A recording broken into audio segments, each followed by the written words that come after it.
Buterevu omulabi waffe omulungi wa Blaze Media tukwaniriza okubeera nga ukuli ebbanga lyonna. Embeera eriwo nno wano Lugogo eyinza okuba nga eri 50-50 okubeera nga Sheena abaawo ya King Saha olunaku lw'enkya oba obutabaawo. Ekifo kyonna kyetooloddwa poliisi era n'okuyingirawo ku mulyango bambonyaabonyezza nnyo bamaze kundayiza ne Maloba kakasa nti sirina buzibu bwonna. Naye abasajja bazze n'obukebe bwa tiyaggaasi obuwerera ddala nga woolengera abasirikale baabo beetooloola bamayinja nno era nga sho bagamba eyinza obutabayo kubanga ebidongo babibaggisizzaako era ne babagamba bwe balaba omuntu yenna akola kyonna ekigenda mu maaso kyonna bwe balaba omuntu akola ekintu ekirala kyonna bayinza okuba nga ate bakola ki bamukwata. Buli kimu kiyimiridde abakozi bonna abadde bazimba stage abadde basiba amatala abayimiriza ne babagamba temudda mukola kintu kyonna ne beetooloola ekifo kyonna tebakkiriza ayingira wabula afuluma bakwaniriza bajjula kuweerako sooda ogende naye.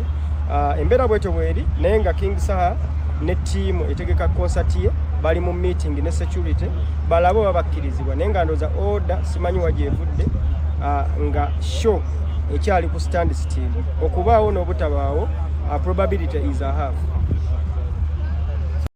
Bannange ensonga ziri serious wano ewa Saha batuganye okuyingira nga boolaba embeera ne banno bennyini abagenda okukola ku by'omunda babaganye okuyingiza ekintu kyonna ensonga bakyali mu kwogerezeganya. Saha ebyaddala ekivulu bakyakiyimiriza mwena babadde bagamba nti bakizzizaamu nedda. For now azinganza ali ku ground nkugamba nti ekivulu bakyakiyimiriza. Following Inosoft UG ku mikutu gyonna tugenda batubawa updates ku biligenda mu maaso. Yes, nkulamusizaako nnyo omukwano gwange embeera ye yegenda mu maaso ku kivulu. King Saha kyabadde ategese Lugogo kyaganyiddwa era tetumanyi kituufu nti oba kigenda kubanga kibaawo wabula agaali mu nkubo nga woogalabye kiraga nti nno ekivulu kyandibaawo n'obutabaawo kubanga abakulu bakyali mu nteeseganya. Tetumanyi ensonga lwaki poliisi etaddewo mbeera tebannatunnyonnyola naye nga tujja kuba nga tukomawo tukubuulire.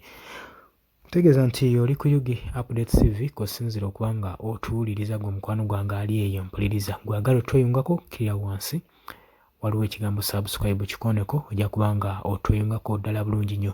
Tugenda kuba nga tukomawo tubaleetera information omujjufu tubabuulire ekigenda mu maaso. Kivulu bakikkiriza tebakikkiriza weekiri tekiriiwo. Twagala kubaleka mu bbanga kubanga abantu bangi tukimanyi badde mwetegese okuba nga mujja musinkane muganda waffe ono okulaba nga embeera ebeera mu ngeri y'enjawulo naye tugenda kuba nga tukomawo tubabuulire information. Tubaagala nnyo mweraba.